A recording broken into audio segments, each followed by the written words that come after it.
కొంతమంది సేవకులు, మా సవాస సేవకుల దగ్గరికి నేను వెళ్తే నా పేదరికాన్ని చూసి, ఏమండి, నన్ను వారు అవమానించారు, నిందించారు, చిన్న చూపించారు. కానీ నేను ఏమంటానంటే, వారు నా కాడికి పెద్దలు వాళ్ళు.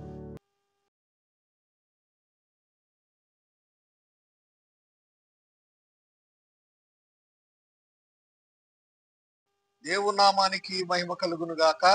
యేసు క్రీస్తు నామములో మీ అందరికీ నా హృదయపూర్వక వందనాలు. అందరూ ఆసక్తి కలిగి వాక్యము ముగింపు వరకు వినండి. ఏదో కొంచెం ఒక 2 మాటలు ఇవి పెట్టేసి మళ్ళీ అలాగ ఉండమాకండి. ముగింపు వరకు వాక్యం వినండి. పరిశుద్ధ గ్రంథములోని వాక్యము అందరము చదువుకొని ముందుకెళ్దాం. 1 కొరింథీయులు రాసిన పత్రిక 12వ అధ్యాయము 25వ వచనములో లాస్ట్ వచనం ఒకటి మనం లాస్ట్ మాటలు జ్ఞాపకం చేసుకుందాం. దేవుడు తక్కువ దానికి ఎక్కువ ఘనత కలగజేసి శరీరమును అమర్చి ఉన్నాడు. ఇక్కడ పౌలు భక్తుడు ఒక మాట, చక్కటి మాట చెప్తున్నాడు. మన శరీరంలో ఉన్న అవయముల గురించి, శరీరం గురించి మాట్లాడుతూ ఆయన చేసిన పరిచర్యలో ప్రభు యొక్క పిలుపును బట్టి లోబడిపోయి ప్రభు సువార్త ప్రకటించుట ఆ దినాల్లో ఆయనకు ఎదురైన కొన్ని సంఘటనలను ఒక శరీరములో ఉన్న అవయములను పోల్చుకొని చక్కటి మాట మాట్లాడుతున్నాడు. అపోస్తులందరిలో నేను తక్కువ వాడిను, చిన్నవాడిని, వారికున్న ధన్యత కూడా నాకు లేదు అని కొన్ని లేఖనాల్లో చెప్పుకుంటూ వచ్చాడు. ఇక్కడ అదే చెప్తున్నాడు అన్నమాట. మనం చదవబడిన మాట, దేవుడు తక్కువ దానికి ఎక్కువ ఘనత. ఏంటి ఎక్కువ ఘనత అంటే, శరీరంలో ఆ భాగం మనం చదువుకుంటూ వస్తే ఆయనకు ఎదురైన అవమానాలు, తనకు ఎదురైన సంఘటనలు, తనకు ఎదురైన పరీక్షలన్నీ కూడా శరీరంలో ఉన్న అవయములను పోల్చుకొని మాట్లాడుతున్నాడు. అక్కడ ఏమని మాట్లాడుతున్నాడు అంటే, ఈ చెవొచ్చి కనుని నువ్వు శరీరంలో లేవు అని అంటే ఆ కన్ను శరీరములో కాకపోతుందా అని చక్కటి మాటలు అక్కడ రాశాడు. పరిశుద్ధాత్ముడు ద్వారా రాశాడు అనమాట. చెవు కన్నుని అంటుందంట, నువ్వు శరీరంలో లేవు, నువ్వు, నీకు సంబంధం లేదు, నేను ఒక్కదాన్నే అంటుందంట. చెవు కన్నుని అంటుందంట. అయితే పౌలు పరిశుద్ధాత్మ నింపుదలతో ఏం మాట్లాడుతున్నాడంటే, చెవును శరీరములో లేని దాని అయినప్పటికీ కన్నుని చెవు అవమానపరుస్తున్నప్పటికీ ఆ అవమానించబడిన కన్ను శరీరంలో లేదా అని చెప్తున్నాడు. అక్కడ చేతుల్ని కాళ్ళు అవమానిస్తున్నాయి, కాళ్ళను చేతులు అవమానిస్తున్నాయి. అంటే అవమానం ఎందుట్లో ఎదురవుతుందో అని చెప్పిన భావం ఏంటంటే, దేవుని పిల్లారా, దేవుని పిలుపుతో పిలువబడిన ఈ ప్రపంచంలో ఉన్న ప్రతి సేవకులు, సువార్థికులే గాని, కాపరులే గాని, ప్రవర్తలే గాని, ఉపదేశకులే గాని, అందరూ ఒక అవయముగా ఉన్నారు. అందరూ ఒక్కొక్క అవయముగా ఉన్నారు. అందుకని శరీరము ఏకముగా ఉండాలంటాడు అక్కడ. శరీరములో ఏకముగా ఉండాలి, అవయవాలు కూడా ఏకంగా ఉండాలి. ఒక చేయి పనిచేస్తే ఒక చేయి సహాయం వస్తుంది ఆ చేయికి. ఒక కాలు ముందేస్తే రెండో కాలు ఇంకొక అడిగేస్తే దాన్ని నడక అంటారు. ఒక కాలు స్పీడ్గా నడుస్తుంటే రెండో కాలు స్పీడ్గా నడుస్తుంటే అది పరుగు అంటారు. చెవి కనునంటానికి సరిపోదు, కను చెవునంటానికి సరిపోదు, చేతులు కాళ్ళనంటానికి సరిపోవు, కాళ్ళు చేతులు అంటానికి సరిపోవు. ఒకరొకరు మనం అవమానించుకోకూడదు, ఒకరొకరు మనం నిందించుకోకూడదు. నాకు ఎదురైన అవమానాల్లో, నాకు ఎదురైన నిందల్లో అన్నిటిల్లో కూడా ఆ అవమానాలే నన్ను గణపరచబడ్డాయి, ఆ అవమానాలే నాకు మేలుకరంగా మార్చబడ్డాయి. వారు నన్ను ఎంతగా అవమానిస్తే నేను అంతగా ఘనత నొందాను, వారు నన్ను ఎంతగా విమర్శిస్తే నేను అంత ఘనత నొందాను. మీ శరీరంలో ఉన్న అవయములను పోల్చుకొని, అంటే మనము దైవ సేవకులు అయిన మనం, అపోస్తుల యొక్క క్రమం చొప్పున నడుస్తున్న మనం, అపోస్తుల యొక్క వేసిన పునాది మీద కట్టబడిన మనం ఎలాగ ఉండాలో, ఎలాగ బ్రతకాలో, ఎలా జీవించాలో దాని గురించి చెప్తున్నాడు ఆయన. నా ముందు పిలువబడిన అపోస్తులు ఎంతో మంది ఉన్నారు, వారందరిలో నేను తక్కువ వాడిని, వారందరిలో నేను చిన్నవాడిని. కానీ దేవుడు పౌలుని అలా ఉంచాడా? ఉంచలేదు. పౌలు గారు యేసుక్రీస్తు ప్రభుని వెంబడించిన వాడు కాదు, యేసు ప్రభువుతో నడిచిన వాడు కాదు. గొప్ప అనుభవాలు నేర్చుకోవచ్చు అండి పౌలు గారి దగ్గర మనం. గొప్ప అనుభవాలు. ఈ అపోస్తులు అందరిలో చిన్నవాడు ఈయన. అపోస్తులు అందరిలో ఈయన చిన్నవాడు.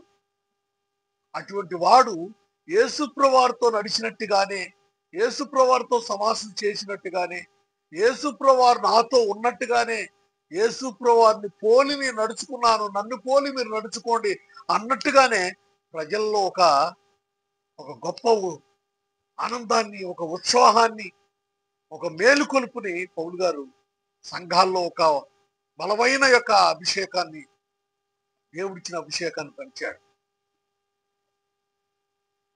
తన మాట తీరు చూసుకుంటేనే తగ్గించుకుంటున్నాడు.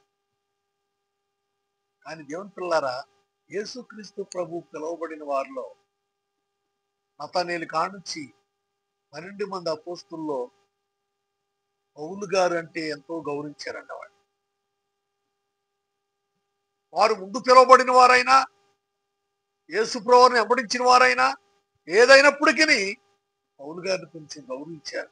ఎందుకంటే పౌలు గారు ప్రభువుని వెంబడించకపోయినా, ప్రభుతో నడవకపోయినా, ప్రభు గారు యేసుక్రీస్తు ప్రభు పౌలు గారు యేసు ప్రభు నా ఎదుట ఉన్నాడు, నాతో ఉన్నాడు, నా పక్కనే ఉన్నాడని ఆయన తాను ఆలోచించుకొని తన మనసులో ప్రభువుకి ఒక పదవ స్థానం ఇచ్చి యథార్థంగా వాక్యానుసారంగా బ్రతుకుతూ ముందుకి నడిచారు. పిలువబడిన అపోస్తులందరూ కూడా పౌలు గారిని ఎంతో గౌరవించారు. చిన్నవాడు, అందరికాడికి చిన్నవాడు పౌలు గారు. మనం చదవబడిన లేఖనం ప్రకారంగా దేవుడు తక్కువ దానికి ఎక్కువ ఘనత ఇచ్చాడని రాయబడి ఉంది కనుక ఎవరు బలహీనులు అయిపోతే వారి నిమిత్తమై బలహీనుడయ్యాడంట పౌలు. అపోస్తులు ఎవరైనా బలహీనులు అయితే వాళ్ళని చూసి ఈయన బలహీనుడయ్యేవాడంట. అందరూ సంతోషపడుతుంటే ఈయన సంతోషపడ్డాడంట. అందుకని చెప్పాడు అక్కడ, చక్క ఉపమానం చెప్పాడు అనమాట. ఒక అవయవం బలహీనం అయితే అవయములన్నీ కూడా బలహీనం అయిపోతాయి కదా. అంటే మన సేవకుల్లో ఉన్న ఐక్యత ఎలా ఉండాలి అని చెప్పాడు ఆయన. మన సేవకుల్లో ఉన్న ఐక్యత ఎలా ఉండాలి. ఉంటుందండి ఇప్పుడు? ఆ ఐక్యతతో ఉంటుంది అసలు లేదండి. పెద్ద పెద్ద సేవకులు అనుకున్న వారిలో ఈ ఐక్యత లేదు. దేవుని పిల్లారా, నా సేవా జీవితంలో దేవుని పిల్లారా, నేను ఒక మాట చెప్పి నేను ముగిస్తానుక. నా సేవా జీవితంలో 27 సంవత్సరాల కిందట ప్రభు నన్ను చెక్కపల్లి గ్రామంలో తీసుకొని దేవుని పిలుపుని బట్టి ఒక దైవజనుడి దగ్గర నేను ప్రార్థనా జీవితం నేర్చుకొని, ప్రార్థనలో ఉన్న క్రమాలు కొన్ని నేర్చుకొని ఒక అంజలి కుటుంబం నుంచి రక్షింపబడ్డాను నేను. మా జాతి బలమైన జాతి, ఉన్నతమైన కులం మాది. కులం గురించి నేను చెప్పట్లేదు దేవుని పిల్లారా, ఉన్నతమైన కులం ఈ రోజు కూడా చెక్కపల్లి గ్రామంలో. ఆ ఉన్నతమైన కులంలో ఉంచి దేవుడు నన్ను తీసుకొని ఒక దైవజనుడి దగ్గర నన్ను ఆయన దైవజనుడు నాకు ప్రార్థన నేర్పి, ఒక క్రమాన్ని నేర్పి, ఒక నిబంధన యొక్క నియమాలు నేర్పి ప్రభువులో నడిపించాడు ఆయన. నడిపించిన తర్వాత ఆయన చనిపోయారు, లేడు. చనిపోయిన తర్వాత ఆత్మీయ దైవజనుడు, ఆత్మీయ నాయకుడు, తండ్రి లేని యొక్క లోటు ఏంటో నాకు తెలుసు. నేను సేవకు వచ్చిన దినాల్లో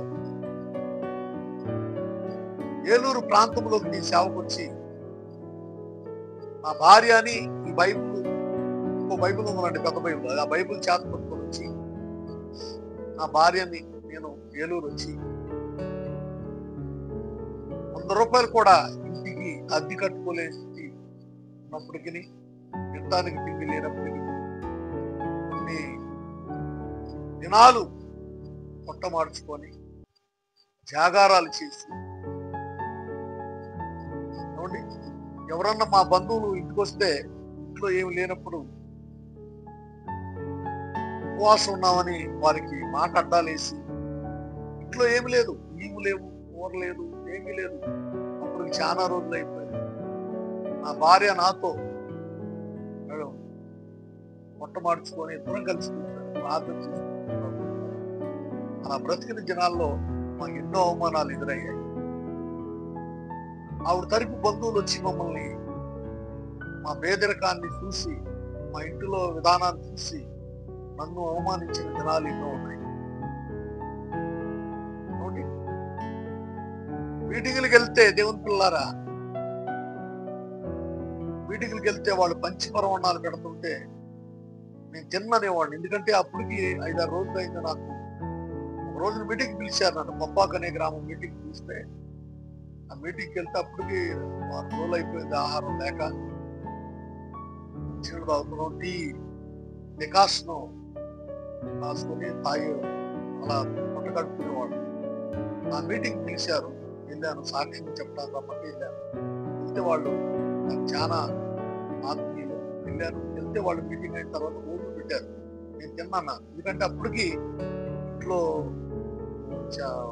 దినాలు పెట్టి భోజనం లేదు. నేను వీళ్ళు పంచపరవణం పెడుతున్నారు, నాకు ఇంకా 5-6 కూరలు వేసి పెడుతున్నారు, మటన్ చికెన్ వేసి పెడుతుంటే ఇది తింటుంటే నాకు నా భార్య నా కుమారుడు గుర్తుకొచ్చారు. నేను తింటలేదు, వద్దన్నా, ఉన్నాయా. వాళ్ళు నాకు చాలా ఆత్మీయులు. ఎందుకు తినవు దైవజనం, అయ్యా మీరు తింటేనే మాకు ఆశీర్వాదం కోసం చిన్నపరచు అన్నప్పుడు, లేదమ్మా నేను తిన్నంటే ఎందుకు తినరు మీరు, మేమేం తప్పు చేసాం, మీకు ఇష్టంగా ధ్యానం చేసామని నీకు నన్ను ఒత్తిడి చేస్తున్నారు. నేనేం చెప్పాలి, ఇంట్లో అన్నం వండుకోలేదని చెప్పాలా, మేము ఉపవాసం ఉన్నామని చెప్పాలా, మా ఇంట్లో లేదని చెప్పాలా, ఏం చెప్పాలి, చెప్పుకోలేకపోయాను. అయితే వారు నోటుకుంటే వచ్చింది ఏంటంటే, మాకు పప్పాకు దగ్గరే ఇక్కడ గ్యారేజీ కట్టారండి. పప్పాకు రోడ్డు పక్కనే ఉన్న చర్చి, నాగేంద్రరావు గారు ఆయన పేరు, మా పిల్లలు వాళ్ళందరూ కూడా నాకు బాగా తెలుసు. వాళ్ళు అన్నయ్య వాళ్ళు క్యారేజీ కట్టి ఇంటికి పంపిస్తే అప్పుడు క్యారేజీ నా భార్య నా కుమారుడు అన్నారు. అప్పటికి చాలా దినాలు అయిపోయింది ఆహారం లేక. దేవుడు ఆ రకంగా ఎన్నెన్నో, ఎందుకంటే నాకు ఎదురైన అవమానాలు, నేను ఇంట్లో ఉన్న కష్టాలు, ఇబ్బందులు ఎదుటి వారికి చెప్పుకుంటే వారు నన్ను అవమానంగా చూస్తారేమో అని, నన్ను చిన్న చూపుగా చూస్తారని కొంత నేను ఎవరికి చెప్పుకునేవాళ్ళు కాదు. కానీ మా ఆత్మీయ తండ్రి చనిపోయిన తర్వాత కొంతమంది సేవకులు, మా సవాస సేవకుల దగ్గరికి నేను వెళ్తే నా పేదరికాన్ని చూసి నన్ను వారు అవమానించారు, నిందించారు, చిన్న చూపు చూశారు. కానీ నేను ఏమంటానంటే, వారు నా కాడికి పెద్దలు, వాళ్ళు ఒక తమ్ముడిగా వారి దగ్గరికి వెళ్ళినప్పుడు వాళ్ళు నన్ను ఎంతో గౌరవం చూడాలి. కానీ నన్ను వారు మాటలతో అవమానపరిచారు, మాటలతో నిందించారు. ఎవరో కదండి, అందరూ ఒక తండ్రి దగ్గరికి చెందిన వాళ్ళని. తండ్రి చనిపోయిన తర్వాత వాళ్ళే నన్ను బలపరుస్తారు, వాళ్ళు నాకు ఆత్మీయులుగా ఉంటారని నేను వెళ్తే వాళ్ళు నన్ను ఎంతో అవమానం చేసి నిందించి ఎన్నెన్నో చేశారు. అయినప్పటికీ ఈ రోజు నేను చెప్తాను, ఎవరైతే నన్ను అవమానించారో, ఎవరైతే నన్ను నిందించారో, ఎవరైతే నన్ను చిన్న చూపు చూశారో, కాబట్టి వారి ఆశీర్వాదాలు, వారి ప్రార్థనలు ఈ రోజు నన్ను ఈ స్థాయిలో తీసుకొచ్చాను. నేను వారు అవమానించారని నేను వారిని నిందించడం, వారిని అవమానంగా నేను చూడలేదు. కానీ వారి అవమానంలోనే నాకు మేలు జరిగింది. వారి అవమానంలోనే దేవుడు నన్ను వాడుకుంటున్నాడు. వాళ్ళని అవమానించడం వల్లే నేను ఈ రోజు నేను రోషంగా ప్రభు కొరకు బ్రతుకుతున్నాను. వారు నన్ను చిన్న చూపు చూసి దాంట్లో నాకు దేవుడు ఒక మేలుకరంగా చేశాడు. ఈ రోజున నా కుటుంబం చక్కగా దేవుడు ఎదుగుతున్నాం, నా బిడ్డలు ఎదుగుతున్నాం. చిన్న చిన్న పరిచయం నాకు ఇచ్చాడు. ఆయా ప్రాంతాల్లో స్వార్థ మీటింగ్కి వెళ్తున్నాను, సాక్షికి వెళ్తున్నాను. దేవుడు బహుబలంగా వాడుకుంటున్నాను. నన్ను అవమానించిన ఆ దైవజనులకు 2 చేతులు జోడి చెప్తున్నాను. ఆ దైవజనులకి, నన్ను ఎవరైతే అవమానించి చిన్న చూపు చూసి చిన్నగా చూశారో వాళ్ళందరికీ 2 చేతులు జోడి చెప్తున్నాను. దేవుని పిల్లారా, ఎందుకు ఈ మాటలు చెప్తున్నానంటే, నువ్వు అవమానపడితే ఈ అవమానంలో దేవుడు అది మేలుకరంగా చేస్తాడు. రేపు ప్రార్థిస్తున్నాను. నన్ను కొంతమంది దైవజనులు నన్ను అవమానించి, నన్ను నిందించి ఏమండి? మాటలతో నీకు సంఘం లేదు, నీకు చర్చి లేదు, నీ సేవలో నీకు అభివృద్ధి లేదు అని ఒక అన్యులు మాట్లాడినట్టుగా సేవకుడు కూడా నన్ను మాట్లాడినప్పుడు నేను చాలా కుమిలిపోయాను. చాలా ఏడ్చాను. నన్ను ఓదారుస్తారనుకుంటే, నన్ను బలంగా చేస్తారనుకుంటే నన్ను ఇలా అన్నారే అనుకున్నాను ఆ టైంలో. కానీ వారు అవమానమే ఈ రోజు నన్ను దేవుడు నాకు మేలుకరంగా మార్చాడు. వారు నిందలే నాకు దేవుడు మేలుకరంగా మార్చాడు. పౌలు గారిని అపోస్తులందరిలో ఒక గొప్పవాడిగా ఎలా చేశాడు. పౌలు గారు నన్ను వాడిని కాదు, కానీ నా సహోదరులు ఎవరైతే నన్ను అవమానించి నిందించి చిన్న చూపు చూశారో వారి అవమానాలు, వారి నిందలు, వారి విధానాలే ఈ రోజు నన్ను దేవుడు గొప్పగా దీవించి ఈ రోజున ఈ ద్వారాగే నాకు ఈ ఆశీర్వాదం, ఈ ద్వారాగే నాకు ఈ మంచి పేరు, ఈ ద్వారాగే ఈ రోజు నేను గొప్పగా అనేక ప్రాంతాల్లో ఆయన స్వార్థ ప్రకటించగలుగుతున్నాను. అనేక ప్రాంతాల్లో ఆయన మాటలు ఘనంగా చెప్పగలుగుతున్నాను. మీకు అర్థమైంది కదా? చిన్నవాడు ఘనత నొందుతాడు, చిన్నవాడు ఘనత నొందుతాడు. సంఘం లేదని, చర్చి లేదని బాధపడవలసిన పని లేదు. పిలిచిన వాడు దేవుడు నమ్మదగిన వాడు కనుక ఎప్పటికైనా ఈ సేవని అభివృద్ధి చేస్తాడు. అనేక ప్రాంతంలో నిన్ను వాడుకుంటాడు. నీ కుటుంబాన్ని కూడా గొప్పగా చేస్తాడు. కొద్ది మాటలు దేవుడు అందరికీ వందనాలు.